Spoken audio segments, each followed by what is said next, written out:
Let me tell you something I still can't explain. There's a house in my hometown that gets demolished every year, but every fall it comes back standing exactly where it was, like nothing happened. I grew up in a small town called Wexler, Illinois. Blink and you miss it kind of place. Everyone knew everyone, and weird stuff didn't happen, except for one house, 46 Maple Street. That house was cursed, or something worse. It wasn't haunted. It wasn't even supposed to exist. Because every spring, like clockwork, a demolition crew would come in and tear it down. I mean, leveled, bulldozed, foundation cracked up, debris hauled off, gone. But every fall, every goddamn fall, the house came back. Identical, same crooked porch, same green shutters, same rotting mailbox hanging by one screw, just standing there again like nothing had happened. People in town didn't talk about it much. They just shake their heads and mumble stuff like, must be a prank, or maybe it's some kind of art installation. But no one ever saw anyone go in or out. No cars, no lights, and no one lived there. That was the rule. You don't go near 46 Maple. Kids dared each other, sure, but none of us ever actually crossed the rusted gate. Except me. It was last October. I had just turned 18 and was feeling invincible in that stupid teenage way.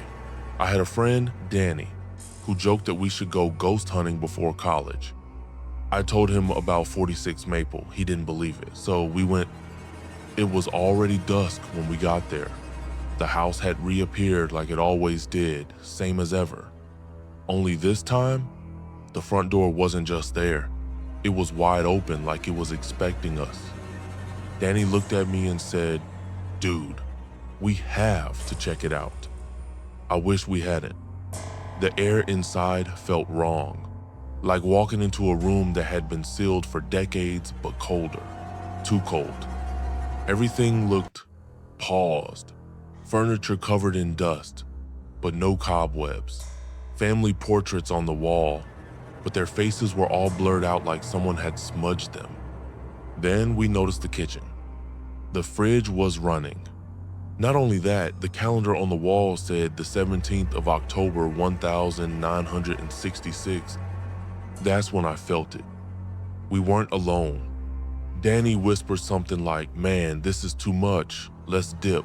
I agreed, but as we turned to leave, the door was gone. Not closed, gone.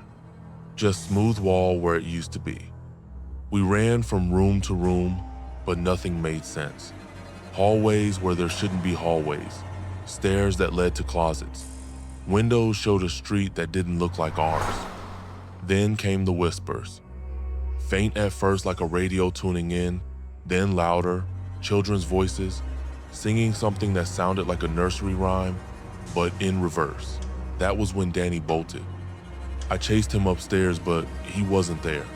Just a long hallway that somehow spiraled downward the more I ran. That's when I saw them. Silhouettes standing at the end of the hall, not moving, just watching. Dozens of them, some tall, some child-sized. Their eyes were glowing dim red like embers. Their outlines flickered like they were struggling to stay whole, like something was copying them over and over, wronger each time. I screamed and ran through the nearest door, and suddenly, I was outside again. Daylight, crickets, cars. 46 Maple Street was gone. Just an empty lot.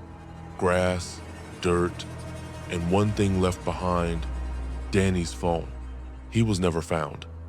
Police searched everywhere. I told them what I saw, but they said the house had been demolished last spring and hadn't come back that year. But I was there. I saw it. A week later, Danny's mom got a text message. From his number, it just said, "Still here." The phone was dead, but the message was real. I saw the screenshot and the timestamp, the 17th of October, 1966. And now, every October, I wait. I go by the lot every evening because the house always comes back. But lately, the lot has started changing, like it's remembering the house even when it's not there. One night I passed by and the mailbox was there, just the mailbox. Then the next night, the porch steps, just hovering, like a 3D model loading piece by piece. One day, I swear I saw Danny standing behind where the front door would be, staring at me, but he wasn't right. His smile was too wide and his shadow was wrong. I think it's not just a house. I think it's a trap, a dimensional wound. And I think it builds doppelgangers stitched from memory and old echoes. And this year, if it opens its door again, I'll be waiting. Because I don't think it's finished with me yet. Would you enter a house that gets demolished every year only to rebuild itself? What would you do when the door opened and it already knew your name? And if someone you lost texted you from inside it, would you go back in?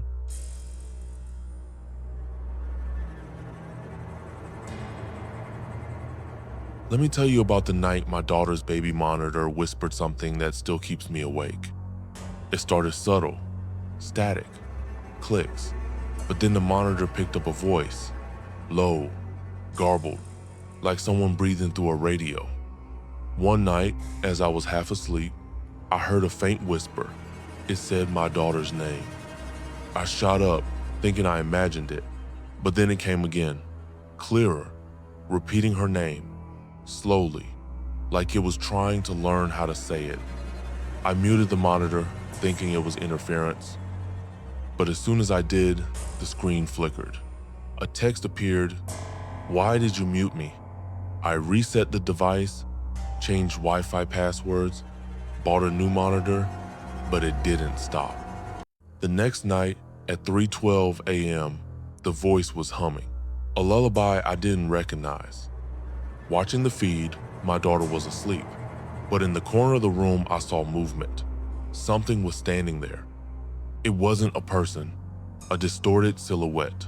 The night vision blurred it, but I saw a hand long, too thin, reach toward the crib. Then the voice spoke. "Let me hold her."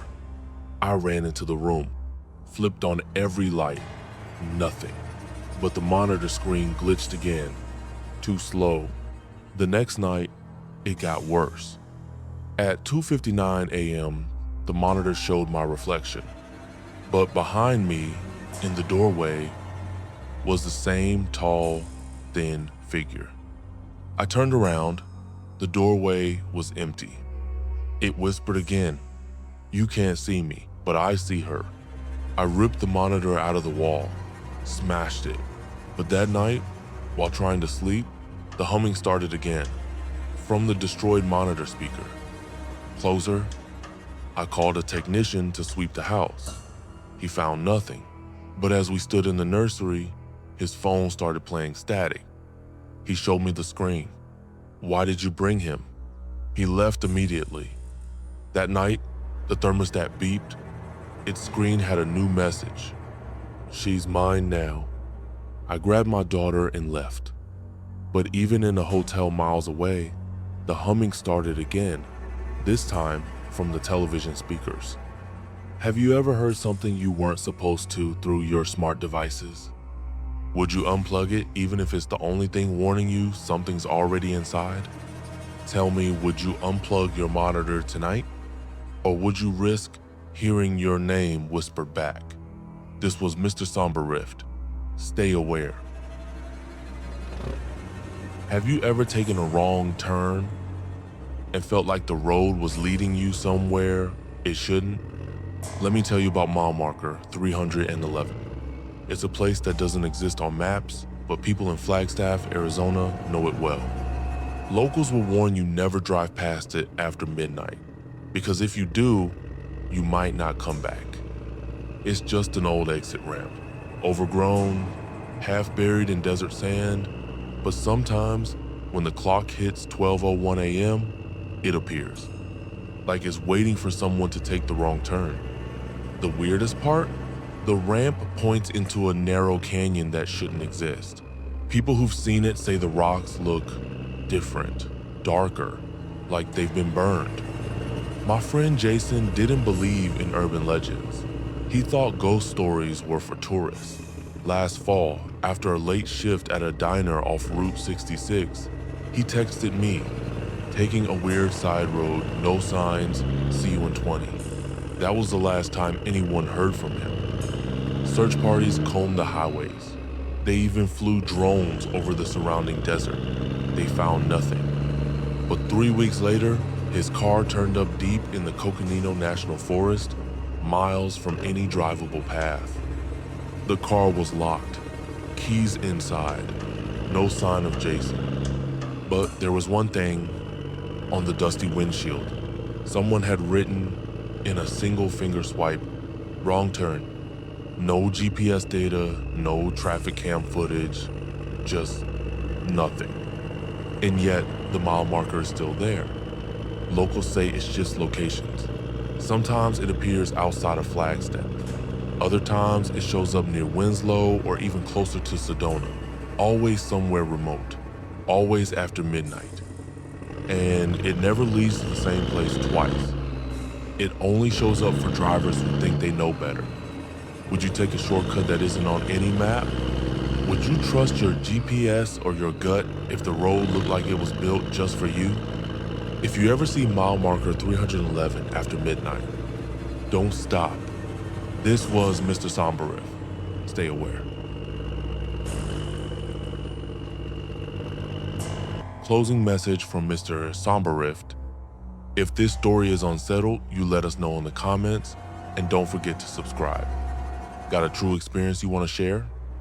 Email us, mr.somberrift@gmail.com. Your nightmare might be our next story.